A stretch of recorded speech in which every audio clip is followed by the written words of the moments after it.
দর্শক, আরেকটি খবর চ্যানেল 24 এর অনলাইনে। সেটি হচ্ছে ফ্যাক্ট চেকিংয়ে ধরাশায়ী ভারতের তথ্য সন্ত্রাস।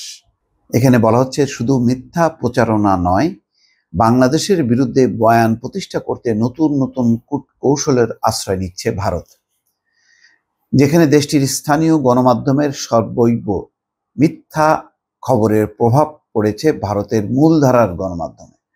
অর্থাৎ আগে ছোটখাটো যে সমস্ত কিছু খুচরা গণমাধ্যমে আসতো, সেটা এখন মূল গণমাধ্যমে পর্যন্ত ঠাঁই পাচ্ছে। এই সমস্ত খবরাখবর যা উঠে আসছে দেশি বিদেশি নানা ফ্যাক্ট চেকে বলা হচ্ছে যে এই সমস্তগুলো গুজব, কোনো ভিত্তি নেই।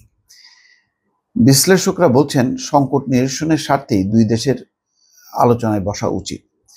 ভারতের মিডিয়ার সর্বৈব মিথ্যা প্রচারণা বাংলাদেশকে নিয়ে 5ই আগস্টের পর থেকে টানা এমন মিথ্যা প্রচারণার প্রভাব পড়েছে দেশটির মূলধারার গণমাধ্যমেও, স্বভাবতই, যার রোষে পড়েছে দুই দেশের মানুষের মানসপটে। অর্থাৎ দুই দেশের মানুষের মধ্যে একটা মিশ্র প্রতিক্রিয়া তৈরি হয়েছে এই ধরনের খবরে। হামলা হয়েছে আগরতলায় বাংলাদেশের সহকারী হাইকমিশনের প্রতিবাদে মিছিল হচ্ছে বাংলাদেশে। মেটা বা ফেসবুক স্বীকৃত বাংলাদেশের একমাত্র ফ্যাক্ট চেকিং প্রতিষ্ঠান ফ্যাক্ট ওয়াচের বিশ্লেষণ বলছে, সম্প্রতি বাংলাদেশ নিয়ে যে খবরগুলো আসছে তার বেশিরভাগই মিথ্যা তথ্য। এই মিথ্যা প্রচারণায় বিশ্বের শীর্ষ দেশও এখন ভারত। মানে এত মিথ্যা প্রচার করতেছে, তাতে দেখা যাচ্ছে এখন মিথ্যা প্রচারণার ক্ষেত্রে ভারতের অবস্থান হচ্ছে সবার উপরে, যা উঠে এসেছে জার্মানির এক গবেষণা প্রতিষ্ঠানে। ফ্যাক্ট চেকের প্রতিষ্ঠাতা সম্পাদক সুমন রহমান বলেছেন, বাংলাদেশের বিরুদ্ধে বিদ্বেষপূর্ণ জনমত গড়তে নানা উপায় নিচ্ছে ভারতীয় গণমাধ্যম, বিশেষ করে বাংলা ভাষার মিডিয়াগুলো। দেখেন, ওই যে ব্রাহ্মণবাড়িয়ায় যে বাস দুর্ঘটনা, সেটাও হচ্ছে ফেক, একদম মিথ্যা তথ্যে ভরা।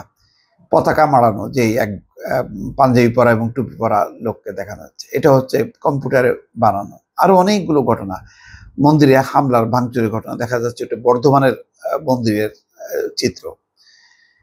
ফ্যাক্ট ওয়াচের প্রতিষ্ঠাতা সম্পাদক সুমন রহমান বলেন, তারা তথ্য ম্যানিপুলেট করছে মিথ্যা এক্সপার্ট তৈরি করে, এরপর এক্সপার্ট মতামত দিতে থাকে, এমন সব আর্টিকেল লিখবে যার কোনো ভিত্তি নেই। যেমন কয়েকদিন আগেও প্রফেসর ডক্টর ইউনূসকে কোট করে একটি কথা লেখে এবং কোট করা কথাটি কি পরিমাণ অযৌক্তিক সেটা নিয়ে বিরাট আর্টিকেল লিখে ফেলে। কিন্তু দেখা যায় ডক্টর ইউনূসকে কোট করে যে কথা বলা হয়েছে সেটি মূলত মিথ্যা। ইসকন বাংলাদেশের কার্যনির্বাহী কমিটির সদস্য হরিকেশ গৌরাঙ্গ দাস বলেন, এমন প্রচারণায় সম্প্রীতি নষ্ট হচ্ছে। ভারতের গণমাধ্যমকে আহ্বান জানাবো যে তারা সত্য তথ্য তুলে ধরুক, কোনো বিষয়কে বিশেষায়িত বা অতিরঞ্জিত করার দরকার নেই। এর জন্য বাংলাদেশের সঙ্গে ভারতের মানুষের সুন্দর সম্পর্কটি যে খারাপ অবস্থার দিকে চলে যাচ্ছে। অনেকটা যুদ্ধ ঘোষণার মতো করে ভারতীয় গণমাধ্যমের প্রচারণার বিষয়ে কূটনীতির যে রাজনীতি, তা কি অন্তর্বর্তী সরকার সামাল দিতে পারছে? এমন প্রশ্নে সাবেক রাষ্ট্রদূত এম হুমায়ুন কবির বলেন, পরিস্থিতির থেকে উত্তরণের একমাত্র উপায় হচ্ছে আলাপ আলোচনা। দুদেশের পররাষ্ট্র সচিবরা কয়েকদিন পর আলোচনায় বসবেন। আমি মনে করি উত্তেজনা কমাতে এটি একটি ইতিবাচক ধাপ হতে পারে।